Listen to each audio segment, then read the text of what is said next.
Қасым Аманжоловтың туғанына 110 жыл толуына байланысты буктрейлер ұсынамын. Өзім туралы өлеңі. Өзге емес, өзім айтам өз жайымда, жүрегім жалынатқан сөз дайында, тереңде тұнып жатқан дауыл күйді тербетіп, тулатып бір қозғайында. Аманжол Рақымжанның Қасымымын, мен қалған бір атаның ғасырымын, біреуге жұртта қалған жасығымын, біреуге аспандағы асылымын. Ақын туындыларының ішінде өзінің азаматтық үнін, мәрт мінезін, шығармашылық ғұмыр баянын танытқан өзім туралы өлеңінің орны ерекше. Шарлаған жолым жатыр жер бетінде, көрінер көлеңкесі келбетімде, қай жерде үзіледі қайран сапар, түйін боп өмірімнің бір шетінде. Сол жерге қалармын ба мәңгі тоқтап, жоғалып жер бетінен сүрлеу соқпақ, немесе бастармын ба екінші өмір, жалынды жыр жолында қызыл шоққап. Дүние жалт-жұлт еткен кең мекенім, көр алмай көп жеріңді мен кетемін. Арпалыс ала құйын заманалар, арбасып тұрып алды мен нетемін. Ақынның бұл туындысы өзіне өлеңмен қойылған мәңгілік ескерткішіне айналды. Ақын шығармасын алғашқыда сыр деп атады. Бұл өлең ақынның қуанышы мен қайғысын, сырлы сезімін, адамдық қасиеті мен болмысын бар қырынан танытқан ғажап туынды болды. Өмір жоқ түскен жерде бір арнаға, көп күттім, көп тіледім құмарлана, қайтейін жетер емес қысқа өмірім, алыстан көрінген мен мұнарлана. Сен неткен бақыт дедім келер ұрпақ, қараймын елесіңе мен таңырқап, жаңғыртып жер сарайын сен келгенде, көрпемді мен жатармын қырда қымтап. Жүзінде кәрі жердің әжімі көп, ізімді табарсыздар әзер іздеп, оқырсың сонда мүмкін бұл жырымды, досың да, туысың да біздерміз деп.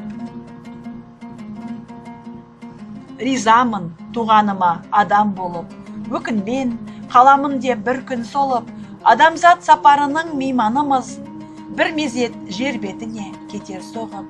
Екі көз, екі жұлдыз маңдайдағы, көрушең құбылысты қайқайдағы, япырмай, сен де бір күн сөнермісің, қап-қара түнек болып маңайдағы. Өкінбен, мен де бір күн өлемін деп, өкінем ұқсата алмай келемін деп, күніне 100 ойланып мың толғанам, өзіммен бір бөлмесін өлеңім деп. Ақынның өлеңге өзгеше құрметпен қарауы, оның ұлы мақсатын айқын танытады.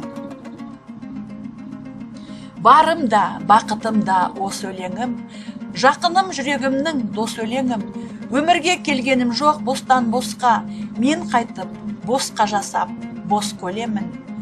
Өрілдеп жалынатқан кеудем көрік, сөз соғам құлашымды еркін керіп, суарып шынықтырам күйгем алып, болсын деп әрі әдемі, әрі берік.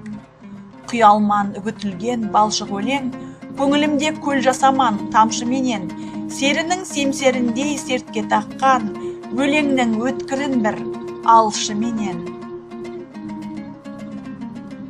Ежелден ерке бұлан қасым едім, бұлқына тасып едім, басып едім, жүзім жаз, көңілім көктем кең пейілді, жақсының жүрегіне ғашық едім. Сөзім жыр, лебізім күй ерке едім, өз жерім өз елімде еркеледім. Өмірдің алтын сарай аспанына, қиялым қақты қанат ерте менің. Кең жайдым құлашымды дүниеге, білдім мен қайғыра да, сүйіне де, әйтеуір әрі сәрі болғаным жоқ, ұқтым мен көңілімнің күйіне де. Түсірген ой сәулесін шартарапқа, ақылдың алтын оты сөнген шақта, бұл күнде саңқылдаған сұңқар үнім, кетерсің судай сіңіп табиғатқа. Сондықтан ап кел бері домбырамды, кеудеме күй қанатты қондыр әнді, берейін өмірімнен өлең жасап, шашайын оңды солды сол мұрамды. Дүниеге келер әлі талай қасым, оларда бұл қасымды бір байқасын. Өртке тиген дауылдай өлеңімді, қасымның өз емес деп кім айтасың?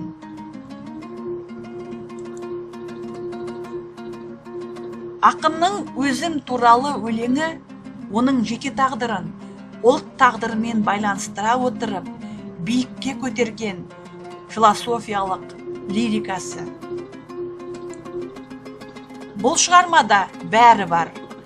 Ақын рухының биіктігі, қайсарлық, өлеңімен өлместігіне сенімін білдірген, өмірдің күнгейі мен көлеңкесін таразылаған ащы шындық бар.